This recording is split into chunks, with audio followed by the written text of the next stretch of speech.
Assalamualaikum warahmatullahi wabarakatuh. Perkenalkan kami dari kelompok 4.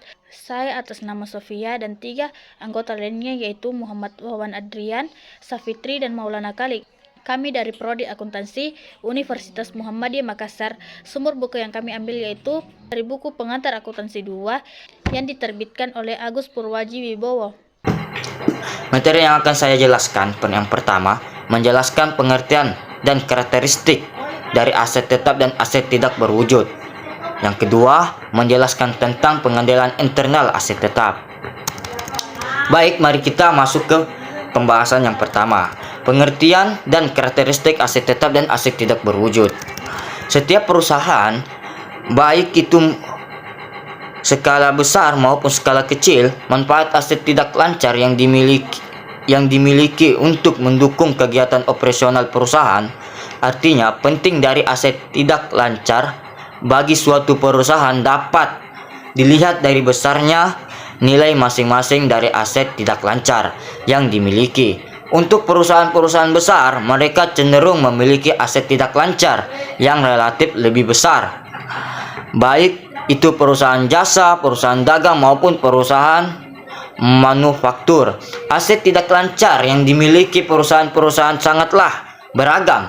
Dalam akuntansi, aset tidak lancar dapat dikelompokkan menjadi dua golongan. Yang pertama itu aset tetap berwujud. Yang selanjutnya disebut dengan aset tetap. Aset tetap ini dikelompokkan ke dalam A, aset yang umumnya tidak terbatas seperti tanah dan hak atas tanah yang dipakai untuk mendirikan pabrik atau kantor, gedung, dan tempat parkir, serta aset tetap yang umurnya terbatas dan dapat digantikan dengan aset yang sejenisnya apabila manfaat telah habis. Contoh dari kelompok aset tetap ini yakni bangunan, peralatan kantor, mesin-mesin, kendaraan, peralatan pabrik, dan lain-lainnya. 2. Aset tak berwujud. Yang selanjutnya disebut dengan aset tak berwujud. Contoh dari kelompok aset ini yakni hak paten, hak cipta, waralaba, lisensi, merek dagang, dan sebagainya.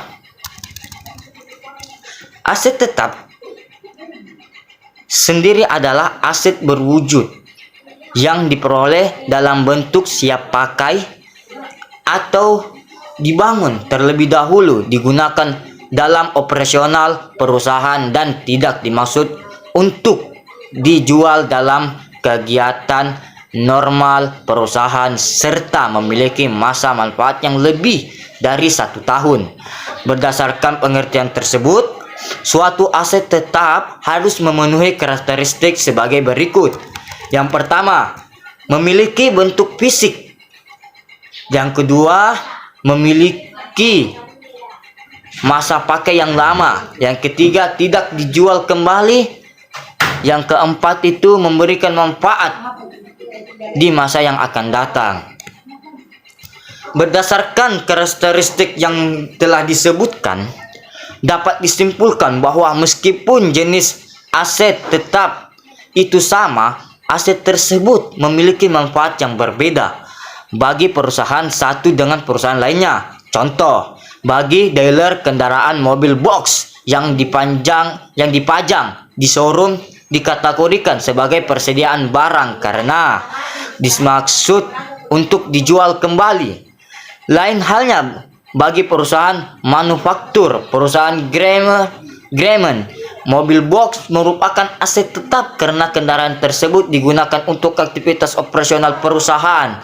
Jadi, yang membedakan antara aset tetap dengan aset persediaan barang yakni aset tetap dimiliki untuk dipergunakan dalam kegiatan operasional perusahaan, sedangkan persediaan barang dimiliki untuk dijual kembali agar perusahaan memperoleh penghasilan. Selanjutnya, aset tetap sendiri berbeda dengan investasi jangka panjang meskipun keduanya dapat dimiliki dalam jangka waktu yang panjang ataupun lebih dari satu periode akuntansi. Investasi jangka panjang tidak dimanfaatkan untuk operasional utama perusahaan. Contoh yakni tanah yang dimanfaatkan sebagai tempat operasional perusahaan yang akan dikategorikan sebagai aset tetap, sedangkan tanah yang dimiliki perusahaan untuk pengembangan usaha di masa yang akan datang dikategorikan sebagai investasi properti. 2. Menjelaskan tentang penggantian internal aset tetap. Perusahaan biasanya memiliki aset tetap dengan nilai yang relatif besar. Hal ini dapat dilihat dari perbandingan presentasi komponen aset tetap dengan jumlah aset secara keseluruhan. Artinya, penting aset ini bagi perusahaan berbeda antara satu perusahaan dengan perusahaan lainnya, tergantung dari sifat, jenis, dan bentuk usaha yang dijalankan perusahaan tersebut. Oleh karena nilai aset tetap yang relatif besar, penggantian internal menjadi yang sangat penting. Hal-hal penting untuk mengendalikan internal aset tetap adalah sebagai berikut. Yang pertama, pembelian atau perolehan berbagi jenis aset tetap dilakukan oleh berbagai jenjang manajemen atau birokrasi berjenjang. Yang kedua, sistem pencatatan tentang kapitalisasi harga perolehan aset tetap haruslah mudah untuk mengetahui antara pengeluaran pendapatan dan pengeluaran. Pengukuran aset tetap dilakukan pada saat pengakuan awal serta pada saat pengukuran selanjutnya. Pada saat pengakuan awal, aset tetap pada diukur besar harga beli ditambah dengan biaya transaksi jika diperoleh dari transaksi penumpir. Tukaran aset tetap diukur dengan menggunakan harga perolehan bawaan serta umum harga beli termasuk pajak pertambahan nilai dan biaya masuk dikurangi dengan potongan harga serta semua biaya yang dapat diatribusikan langsung sampai aset tersebut dapat dioperasikan. Untuk pengukuran selanjutnya, aset tetap dapat diukur baik dengan menggunakan biaya modal perolehan atau model nilai kini. Apabila entitas menggunakan model biaya perolehan, aset tetap dinilai sebesar biaya perolehan dikurangi dengan akumulasi penyusutan dan akumulasi penurunan nilai. Sementara itu, apabila penggunaan modal nilai kini, aset tetap dinilai besar, nilai revaluasi dikurangi dengan akumulasi penyusunan dan akumulasi penurunan nilai. Nilai revaluasi pada model nilai kini diperoleh dengan baik menggunakan bisnis nilai operasional kini atau bisnis nilai wajar. Nomor 4, cara perolehan aset tetap yang dimana terbagi dari beberapa bagian, yaitu pembelian tunai, dimana contohnya PT Malaka Unsai merupakan perusahaan perdagangan hasil bumi yang pada tanggal 15 Januari 2014 membeli aset tetap berupa mobil pick-up dengan harga faktur sebesar 165 juta secara tunai. Biaya-biaya lain yang dikeluarkan yaitu biaya balik nama sebesar 3 juta dan biaya administrasi lainnya sebesar 1.500.000. Dalam pembelian, perusahaan mendapatkan potongan sebesar 15 juta. Berdasarkan informasi tersebut, perhitungan atas perolehan mobil pickup dengan cara pembelian tunai adalah sebagai berikut. Berikut jurnalnya. Perolehan kendaraan secara tunai. Harga faktur sebesar 165 juta, potongan pembelian sebesar 15 juta dikurangkan sehingga mendapatkan nilai 150 juta.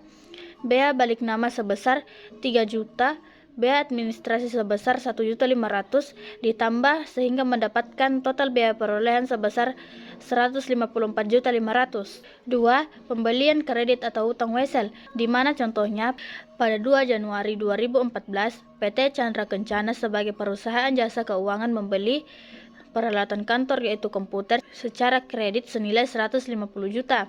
dengan cara pembayaran DP atau down payment sebesar 50% dari total biaya perolehan dan sisanya diansur 2 kali, yaitu tanggal 30 Juni dan 31 Desember. Besar bunganya adalah 12% dari pokok pinjaman dengan menandatangani wesel bayar. Biaya-biaya yang dikeluarkan adalah biaya angkut sebesar 3 juta dan biaya asuransi dalam perjalanan sebesar 5 juta. Berdasarkan informasi tersebut, perhitungan atas perolehan peralatan kantor dengan cara pembelian kredit adalah sebagai berikut. Berikut jurnalnya.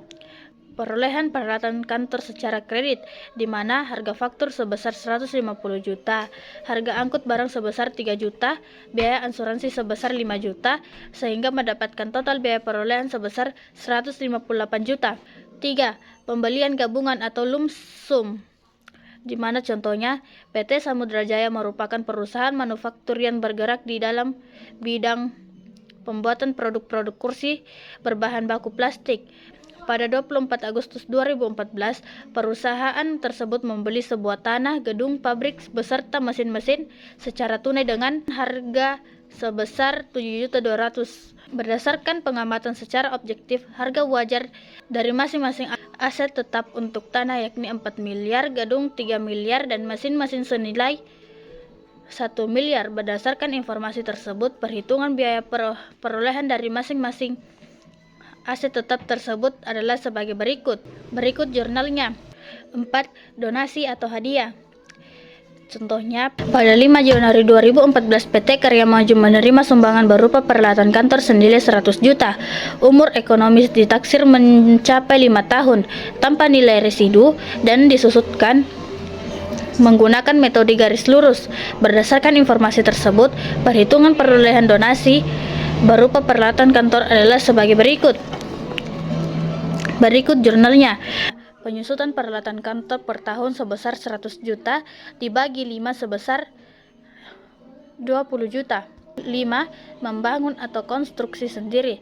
Contohnya, pada 2 Januari 2014 PT Mandiri Prakasa memutuskan untuk membangun gedung sendiri yang akan ditempati sebagai kantor.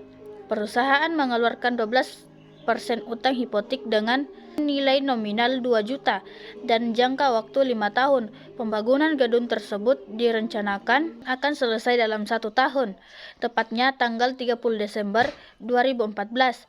Dana tersebut dialokasikan seluruhnya ke dalam biaya bahan baku, biaya tenaga kerja, dan biaya overhead. Berdasarkan informasi tersebut, pengeluaran kas selama pengerjaan konstruksi gedung dicatat dengan mendebit akun aset dan penyelesaian dan mengkredit akun kas, termasuk membayar bunga selama pengerjaan proyek tersebut. Selanjutnya, bunga yang dibayarkan setelah konstruksi gedung selesai tidak boleh dikapitalisasi ke dalam aset tetap. Setelah konstruksi gedung selesai, dibangun dan disiapkan digunakan, maka dilakukan penjumlahan dengan mengkredit akun aset dalam pengerjaan dan mendebit akun aset tetap gedung. Perhitungan biaya yang diperoleh gedung selama 1 tahun, yaitu 2 Januari 2014 sampai dengan 30 Desember 2014 adalah sebagai berikut. Berikut jurnalnya. Biaya perolehan gedung. Pengeluaran selama progres, yaitu 2 miliar, bunga 12% kali 2 miliar, sehingga total biaya perolehan sebesar 2 miliar 240 juta. Nomor 5.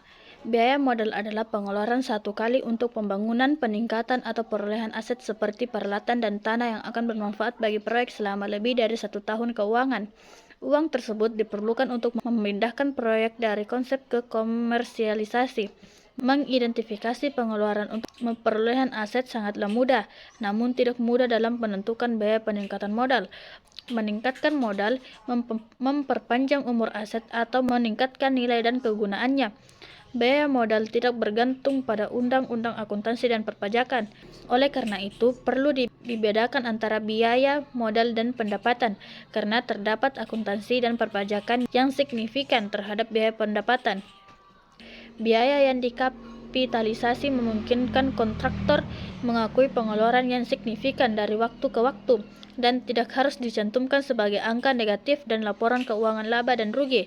Hal ini memungkinkan dilakukannya akuntansi sistematis atas nilai aset saat aset tersebut didepresiasikan selama masa manfaat yang diharapkan. Misalnya, jika perusahaan konstruksi membeli aset seperti komputer atau peralatan, biayanya akan dikapitalisasi sebagai aset dan neraca perusahaan. Aset tidak berwujud seperti perangkat lunak dan merek dagang juga dihitung sebagai biaya. Yang termasuk dalam biaya modal dalam pembangunan adalah 1. Biaya penyediaan lahan, 2. Komisi untuk materi yang berbeda, 3. Pembongkaran situs untuk mempersiapkan konstruksi baru, 4. Biaya konsultan, 5. Biaya bahan, pabrik dan peralatan, 6. Biaya tenaga kerja, 7. Perlengkapan dan peralatan, 8. Biaya asuransi, perpajakan, pembiayaan dan inflasi, 9. Biaya pengembangan langsung terkait, 10. Membeli aset tidak berwujud seperti perangkat lunak dan lisensi. Faktor-faktor yang mempengaruhi biaya modal. Manajer proyek memerlukan perencanaan yang cermat untuk menemukan peluang mengurangi biaya modal. Manfaat pendekatan yang berbeda dan solusi alternatif membantu meminimalkan biaya secara keseluruhan. Beberapa faktor yang mempengaruhi biaya modal antara lain yaitu lokasi proyek, kondisi situs, pertimbangan kapasitas, jenis konstruksi, pilihan peralatan, penjadwalan proyek, strategi penggandaan, keputusan redundansi.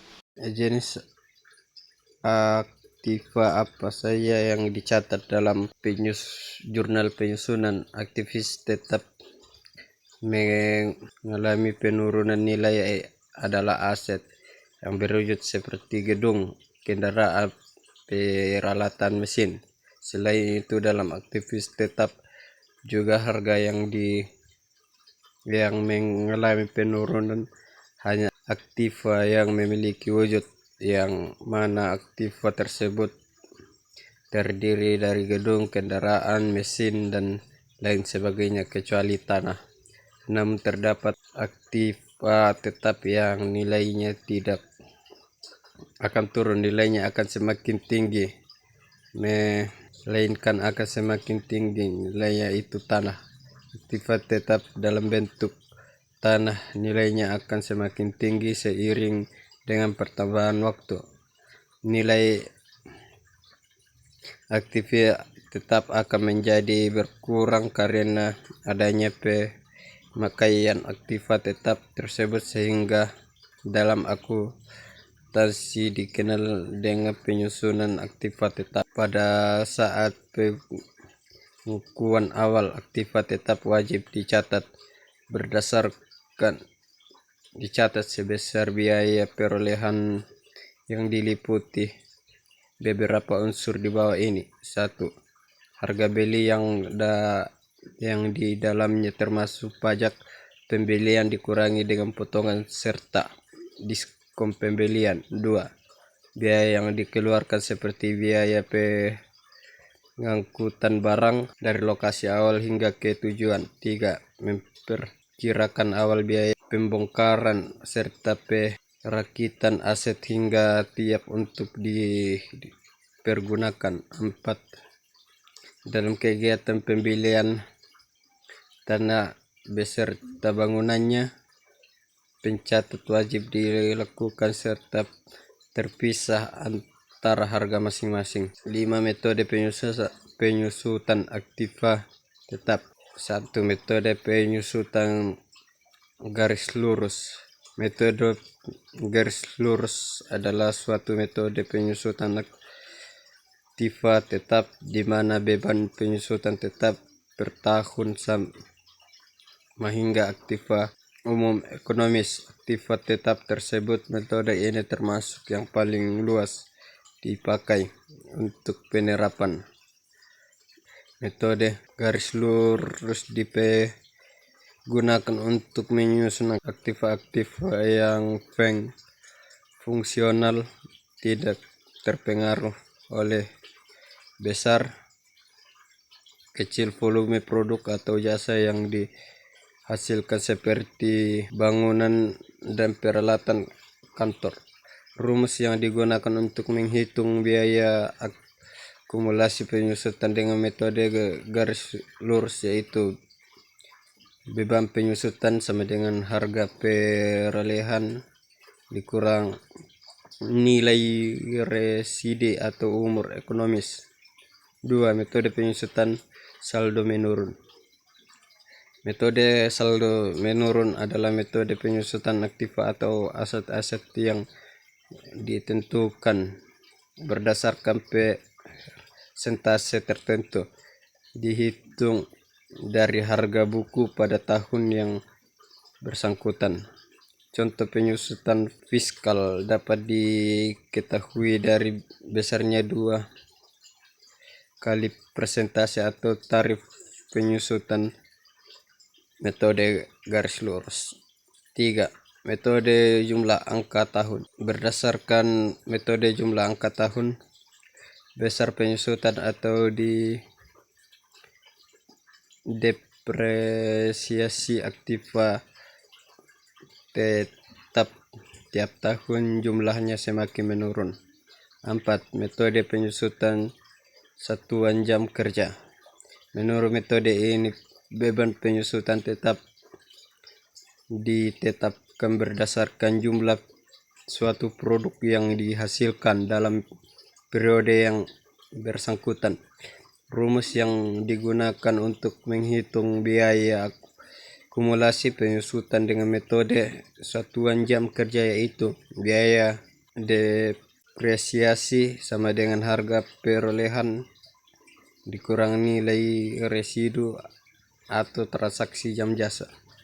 5. Metode penyusutan satuan hasil produksi. Menurut metode ini, beban penyusutan aktiva tetap ditetapkan berdasarkan jumlah satuan produk yang dihasilkan dalam periode yang bersangkutan. Beban depresiasi dihitung dengan dasar satuan hasil produksi. Nomor 7, menjelaskan tentang pemberhentian aset tetap.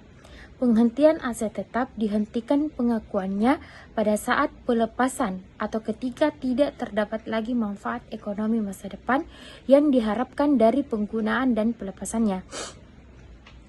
Keuntungan atau kerugian yang timbul dari penghentian pengakuan aset tetap ditentukan sebesar selisih antara jumlah hasil pelepasan neto jika ada dan jumlah tercatatnya dan dimasukkan ke dalam laba rugi namun tidak diklasifikasikan sebagai pendapatan. Pelepasan aset tetap dapat dilakukan dengan berbagai cara. Di antaranya pertama penjualan aset tetap, kemudian yang kedua disewakan dalam sewa pembiayaan, kemudian yang ketiga disumbangkan. Nomor 8, menjelaskan tentang aset tak berwujud. Berikut ini ada beberapa penjelasan dari beberapa para ahli tentang aset tidak terwujud. Misalnya menurut Obaidul Lajan, aset tak terwujud adalah aset jangka panjang perusahaan yang teridentifikasi namun tidak hadir secara fisik. Kemudian menurut Stephen Bragg, aset tak berwujud adalah aset non-fisik yang mempunyai masa manfaat lebih dari 1 tahun. Dan kemudian yang terakhir menurut Harold Averkamp, aset tak berwujud adalah aset yang tidak dapat disentuh. Berdasarkan penjelasan di atas dapat disimpulkan bahwa aset tak berwujud adalah harta tak terlihat, tak terwujud yang memberikan manfaat. Contohnya aset terwujud dalam kehidupan sehari-hari, misalnya kesehatan. Dengan kesehatan dapat membuat manusia beraktivitas dengan baik. Kemudian dengan kecerdasan dapat membuat manusia berpikir dengan baik. Dengan keimanan dapat membuat manusia berperilaku dengan baik. Kemudian contoh aset tak terwujud dalam bisnis atau perusahaan. Misalnya hak cipta seperti dalam bentuk karangan buku, kemudian seorang musisi yang memiliki hak cipta terhadap suatu lagu yang diciptakan, kemudian obat-obatan dari perusahaan farmasi untuk jangka waktu tertentu dapat menghasilkan keuntungan yang sebesar bagi perusahaan paten. Kemudian yang terakhir, merek dagang yang merupakan hak suatu perusahaan dalam memasarkan produk yang mereka produksi dan jual. Kemudian yang ke-9, penilaian dan pelaporan aset tetap dan aset tak terwujud. Penilaian aset tetap dapat dilihat dari diskon tunai, kontrak pembayaran tanggungan, pembelian lumsum, penerbitan saham. Jika melihat dari laporan keuangan, aset tetap berada pada neraca bersamaan dengan aset lancar, investasi jangka panjang, dana cadangan, dan aset lainnya. Maka dari itu, aset tetap sangat krusial dalam menjalankan sebuah bisnis agar lancar. Kemudian penilaian atau pengukuran untuk aset tak berwujud. Aset tak berwujud dinilai atau diukur sesuai dengan harga perolehannya. Biaya perolehan aset tidak terwujud terdiri dari harga beli termasuk biaya masuk atau import dan pajak pembelian yang tidak dapat dikembalikan setelah dikurangkan diskon dan rabat. Kemudian segala biaya yang dapat dikaitkan secara langsung dalam mempersiapkan aset tersebut sehingga siap untuk digunakan. Pelaporan aset tak berwujud. Aset tak berwujud disajikan dalam neraca pada kolom aktiva dan dicatat sesuai dengan nilai bersih setelah dikurangi dengan akumulasi amortisasi.